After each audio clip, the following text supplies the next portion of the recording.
மாண்புமிகு பேரவைத் தலைவர் அவர்களே, முத்தமிழர் டாக்டர் கலைஞர் அவர்கள் 5 முறை தமிழ்நாட்டின் முதலமைச்சராக பொறுப்பேற்று இதே அவையில் எண்ணற்ற சட்டங்களையும் திட்டங்களையும் கொண்டு வந்து ஏழை எளிய மக்களுக்காக பல்வேறு நல திட்டங்களை கொண்டு வந்தவர். எழுத்தாற்றல், பேச்சாற்றல் என பன்முக தன்மை கொண்ட ஒரு தலைவர். அதோடு மட்டுமல்லாமல் மாநில சுயேட்சைக்காக குரல் கொடுத்தவர்.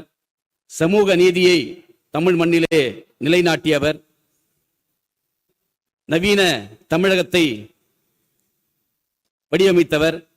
அத்தகைய மாபெரும் தலைவருக்கு இன்றைக்கு எண்ணற்ற தலைவர்களுக்கும் முன்னாள் முதல்வர்களுக்கும் அவருடைய பெயராலே பல்கலைக்கழகம் இருக்கும்போது தமிழுக்காக, தமிழ் மொழிக்காக, கலாச்சாரத்துக்காக, பண்பாட்டுக்காக தன் வாழ்நாள் முழுவதையும் அர்ப்பணித்துக் கொண்ட நம்முடைய மாண்புமிகு முன்னாள் முதல்வர் கலைஞர் அவர்கள் பெயராலே ஒரு பல்கலைக்கழகம் துவங்க வேண்டும் என்று நாங்கள் எல்லாம் விதி 55 கீழ் ஒரு தீர்மானத்தை கொடுத்தோம். ஆகவே முத்தமிழர் கலைஞர் அவர்களுக்கு அவருடைய பெயராலே இளைய தலைமுறையினர் அவருடைய ஆற்றலை அறிந்து கொள்ளும் வகையிலே அவருடைய பெயராலே ஒரு பல்கலைக்கழகம் துவங்க வேண்டும் என்று இந்திய கம்யூனிஸ்ட் கட்சியின் சார்பிலே முன்மொழிகிறேன்.